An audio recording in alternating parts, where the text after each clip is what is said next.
Você já reparou como é fácil identificar o background de um cantor só analisando o seu sotaque? Por exemplo, Olha que coisa mais linda, mais cheia de graça. claramente uma cantora lírica que está se aventurando no universo da música popular brasileira. Claro que existem cantores crossover que conseguem transitar entre gêneros diferentes de forma muito eficiente, que esse sotaque não fica evidente.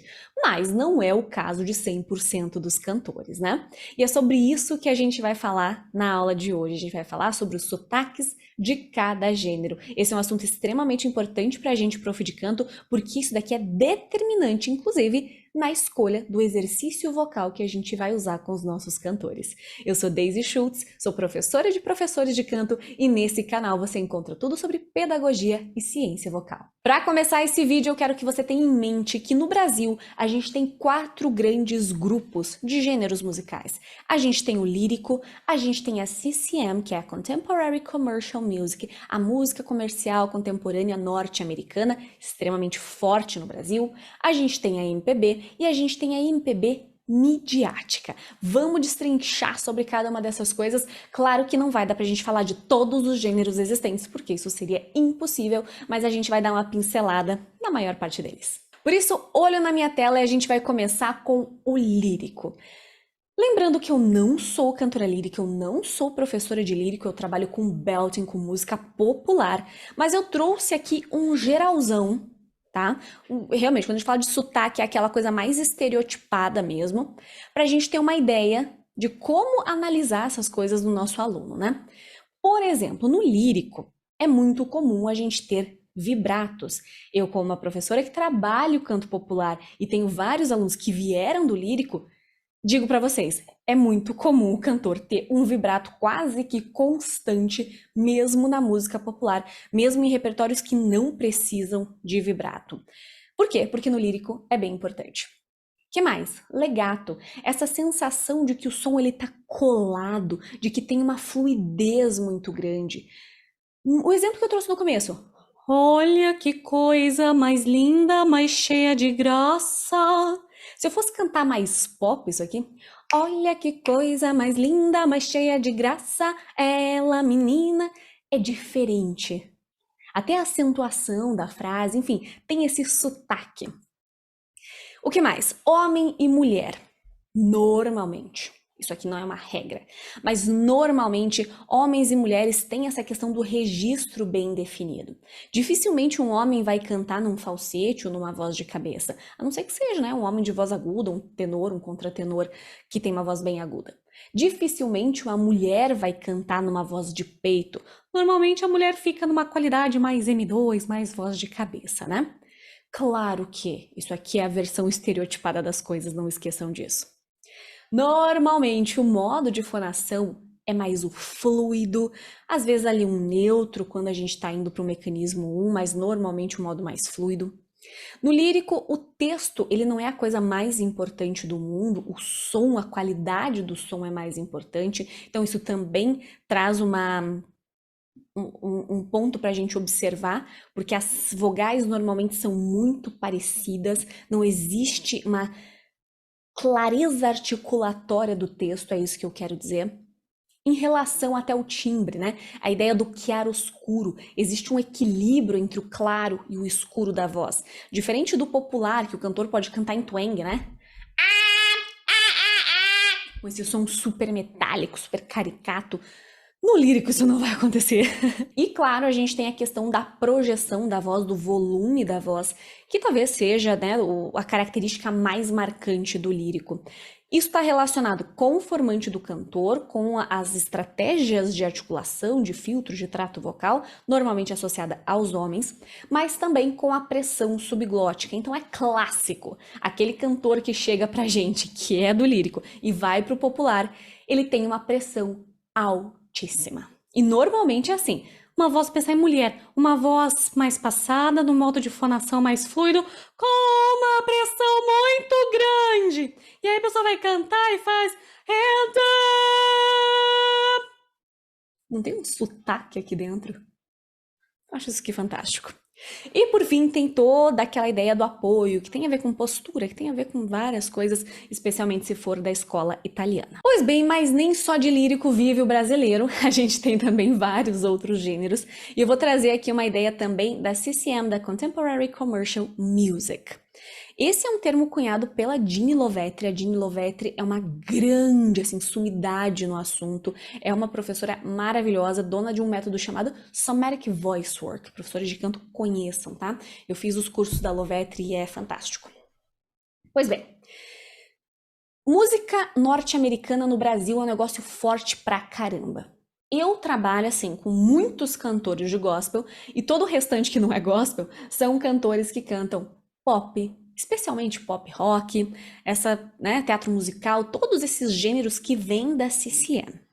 Então, a gente tem uma diversidade muito grande de gêneros aqui dentro. Country, teatro musical, pop, rock, blues, jazz, soul, R&B, funk, mais um monte de outras coisas. E claro que cada um desses gêneros vai ter uma calhambada de informação.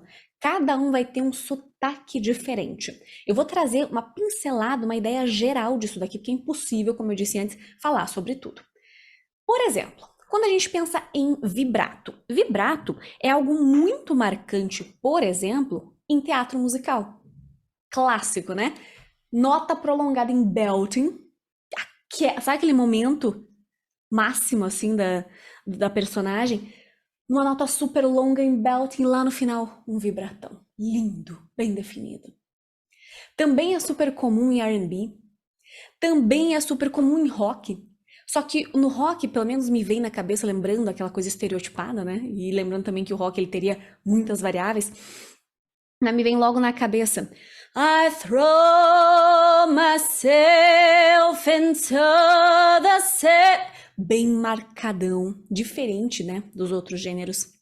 No jazz, eu já consigo pensar em Ella Fitzgerald, aquele vibrato lindo, equilibrado, sabe aquele perfeitinho? Então, até mesmo o vibrato, a gente pensa, o vibrato é uma coisa que está em todo lugar. Não, o vibrato ele pode ou não existir dentro de um gênero e dentro de cada gênero ele pode existir de formas diferentes. Essa que é a mágica do negócio. Outro exemplo, melisma. Melisma e gospel é uma simbiose, né? Não existe gospel sem melisma. Da mesma forma, o pop. É muito comum a gente ter melismas no pop, mas no rock, não. Tenta imaginar um rock melismático. Não me vem nada à cabeça. Por quê? Porque dentro desse estereótipo, dentro do sotaque, a gente não tem melismas dentro do rock. Mas, por outro lado, quando a gente pensa em distorção vocal, em drives, também, de novo, é a simbiose, né? Drive e rock. Mas já não é tão comum assim no jazz, no teatro musical, no country, mas no blues é super comum.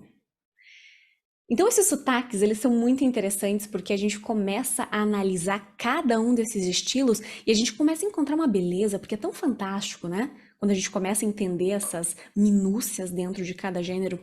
Eu sou apaixonada. Mas vamos lá, seguimos. Além dessas variedades de ornamentações, a gente tem diferentes modos de fonação. Lembra lá no lírico, é mais comum ter um modo mais fluido, mas aqui você pode ter um modo super tenso no blues, por exemplo. A gente pode ter um modo mais fluido no pop. A gente pode ter um modo soproso no R&B. E às vezes dentro da própria música a gente tem muita variação de modo de fonação. Ou então de mecanismos, né? Embora quando a gente pense na CCM, o que predomina é essa qualidade de fala, essa qualidade de M1. É como se eu estivesse falando aqui e de repente começasse a cantar. Tem, obviamente, que músicas, trechos que são em M2, que são com a voz passada, mas a qualidade de fala é muito importante dentro da CCM, tanto que é aqui que reina o nosso belting. Trouxe aqui 2 exemplos para vocês, deixa eu até ver. Isso, 2 exemplos. O rock e o gospel. Só pra gente pensar nessas variaçõezinhas que eu comentei. O que a gente tem de bem clássico dentro do rock? Lembrando que eu não estou falando de subdivisões dentro do rock, o thrash metal, hard, não. Rock no geral, tá? DVI, distorção vocal intencional, os drives. É um canto mais silábico, lembra? Não tem tantos melismas. O vibrato, mais amplo, como eu comentei com vocês. A gente tem distorção de vogal, normalmente do I pro E. Já repararam isso? Até nesse exemplo que eu trouxe. I throw myself into the sea. Seria sea, mas ele fala say. Super comum no rock. Modo de fonação. Dificilmente um cantor de rock vai cantar no modo mais soproso ou no modo mais fluido. Existe, mas no geral o que a gente tem é um modo mais neutro, um modo mais firme, né? Mais harmônico ali. No rock a gente tem tanto M1 quanto M2, os dois mecanismos são super comuns, inclusive o M2 na voz masculina é muito utilizado, especialmente esse M2 bem firmão, né? Que eu desde vou chamar aí de high belting, que dá essa qualidade super aguda e bem firmona, bem metálica na voz. O belting é muito agudo, é absurdamente agudo. E é interessante que isso é bastante comum nos homens e nas mulheres também é bastante comum ter um timbre mais leve, mais delicado. Lembrando que não é a regra, né? E também lembrando que aqui dentro a gente tem muitos subgêneros. Heavy metal, thrash metal, rock sinfônico, clássico, mais um monte de outras coisas. Que dentro de cada subgênero vai ter as suas especificidades também. Seguimos aqui para o gospel. Isso daqui a gente já pode, tanto do rock quanto do gospel, a gente pode já transferir pensando na nossa música brasileira, porque existe o rock nacional, existe o gospel nacional, e ele vai comungar aí de várias coisas, tá? Entre a música brasileira e a música norte-americana. O que a gente tem de interessante no gospel, no sotaque do gospel? A questão da ministração, essa qualidade de fala de novo. Porque o cantor de gospel, ele vai estar aqui, ó. Diz que amado sou, diz que amado sou. Eu tô cantando e de repente eu já tô falando, eu tô ministrando no meio. Então a voz não pode ser, diz que amado sou. Ah, não dá, tem que ser conectado o negócio. A ministração é importante e isso está relacionado com a qualidade de fala. Outra qualidade aqui é o belting agudo, agudíssimo. Gente, não existe belting, aliás, não existe gospel sem belting agudo. Ponto. Extensão vocal ampla. Você começa lá no pé, nota super grave, chegou no refrão, você vai lá pra cima e ainda no final você oitava. Isso é super comum, muito agudo. Muitos melismas, especialmente finzinhos de frase e aquele momento virtuosístico, né? Além desses vários melismas durante a música, normalmente depois de uma ponte ali, você tem um melismão fantástico. Seguido de belting, mais um monte de coisa. Vibrato também é muito comum, então tem muita ornamentação dentro do gospel, especialmente esse gospel mais grooveira, assim, né? Mecanismos, M1 e M2 são amplamente utilizados, diferentes modos de fonação, é super comum no gospel você começar com luto contra vozes que me dizem no modo mais soproso, contra enganos que me dizem que eu, modo mais firme, e de repente você muda de mecanismo. Essas variações são bem características do gospel. Aqui a gente também tem bastante distorção de vogal.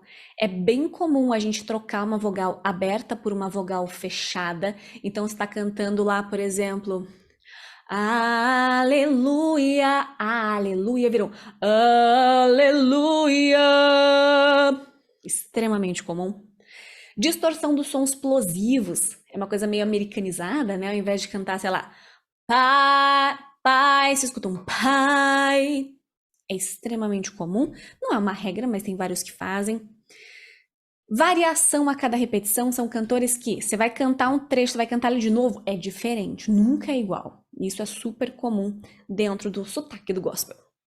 E claro, assim como o rock, a gente tem vários subgêneros. O worship, o pentecostal e mais um monte de outras coisas. Então veja se a gente começa a destrinchar cada gênero. Gente, isso aqui leva a vida, não é? É super complexo. Mas seguimos, vamos lá. Lembra dos grupos que eu comentei para vocês? Vamos para o terceiro lá, o sotaque da MPB, música popular brasileira. Aqui é muito curioso que eu acho que ele é o oposto de tudo que a gente viu até agora, né? Por exemplo, lá a gente tem uma qualidade de fala, assim, muito determinante, muito forte, né? Aqui o falsete, o M2, a voz de cabeça, extremamente liberado. Faz o que você quiser, meio que isso. Vibrato e melisma é opcional e pouco usado. Vamos pensar em Djavan. Amar é um deserto em seus temores. Eu não me lembro bem a letra, mas enfim. Pá, pá, pá, pá, pá, pá, pá, pá, pá, pá, pá. É tudo muito marcadinho. A gente não tem firula, a gente não tem melisma. É um canto muito mais silábico. Da mesma forma que os vibratos, a gente não tem tanto vibrato, mas se o cantor quiser usar, também é extremamente liberado. Tem essa coisa da fala, especialmente quando a gente pensa nesse som mais leve, mais delicado, como numa bossa nova, é como se eu estivesse cochichando no teu ouvido, tô falando aqui contigo. É muito natural, né? Eu acho que tem essa coisa da naturalidade. O texto é super importante aqui na MPB. A projeção já não é importante. A gente tem vozes minúsculas que fizeram um sucesso grandioso no Brasil, né? Mas da mesma forma, se tiver uma Elis Regina da vida, tá ótimo também. A grande questão, talvez a questão mais importante dentro da MPB, seja a ideia do timbre, da individualidade. A gente quer ouvir algo diferente. Chico Buarque é um caso. O timbre do Chico é muito característico, eu diria, e talvez ele não seja tecnicamente o melhor, mas as pessoas gostam. Por quê? Porque tem essa coisa da individualidade, é diferente. É um negócio, sabe, interessante de ouvir. Isso que eu acho lindo da MPB. Mas vamos lá, bora pro último, que nosso vídeo tá ficando longo já. A gente tem ainda o MPB midiático, e dentro dele a gente tem sertanejo, gospel, pop, funk, axé, forró, mais um monte de outras coisas. Em relação a esses sotaques, a essas características, é muito parecido com a flexibilidade lá da CCM. A gente tem muitas variáveis. E eu trouxe aqui um exemplo para a gente fechar a aula de hoje, que é o sertanejo, que é um gênero muito forte no Brasil e que todo mundo tem um cantor de sertanejo, eu tenho certeza. Você trabalha com popular, você tem cantor de sertanejo. E aqui, de novo, a gente tem aqueles subgêneros, né? A gente tem o sertanejo raiz, o universitário, o feminejo, o funknejo e mais aquele monte de outras coisas, né? O que a gente tem de características marcantes aqui no sertanejo? Portamento. Ah, super! Por exemplo, igual eu preciso dele na minha vida, mas quanto mais eu vou atrás, mais ele pisa. Exagerei pra caramba aqui, mas essa voltinha que a gente tem aqui é o portamento. Super, super marcante assim dentro do sertanejo. Que mais? Esses acentos, né? Igual eu preciso dele na minha vida, mas quanto mais eu vou atrás, mais ele pisa. Também é super marcante. Vibratos em fim de frase. Igual eu preciso dele na minha vida. Também super comum. Abertura de voz. Normalmente a gente tem duplas, né? Então, Maiara e Maraísa, sei lá, tem tantas duplas aí. Abertura de voz, harmonia super comum. Belting pesado. Não é aquele belting levinho, também não é um belting que sobe assim para, sabe, nível Whitney Houston. Não, mas é um belting bem agudo, tanto para homem quanto para mulher. Também é bastante comum ter nasalidade. Isso é clássico do sertanejo. Ataques mais duros ou essa voz mais chorada. Se a gente for pensar na Simone Mendes. Ataque duro o tempo todo, né? Predomínio do M1. Raramente a gente escuta um sertanejão que a pessoa passa lá para uma voz de cabeça. Isso não é algo comum. É muito comum também a gente ter mulheres com vozes bastante graves, não é? Marília Mendonça foi um caso, né, clássico. E homens de vozes bastante agudas. É um canto mais silábico, a gente não tem ornamentações ou tantas ornamentações como melismas, é um som mais retinho mesmo. Também é comum a gente ter rápidas apojaturas em fim de frase, né? Uns pulinhos ali. Enfim, tudo isso vai criando o sotaque dentro de um gênero. E a gente, prof de canto, tem que saber sim sobre esses sotaques, não de todos, não precisa saber de todos, mas daqueles que você trabalha mais. Como eu disse, eu trabalho bastante com cantor de gospel, bastante com cantor de pop. Eu tenho que saber o sotaque desses gêneros para poder ensinar para o meu aluno, porque, como eu disse, isso molda, inclusive, o exercício que a gente vai usar. Espero que você tenha gostado desse conteúdo, me deixa aqui a tua mensagem, a tua pergunta, não esquece de dar o like, de curtir e também de se inscrever no canal. A gente se vê numa próxima e vou indo nessa. Tchau!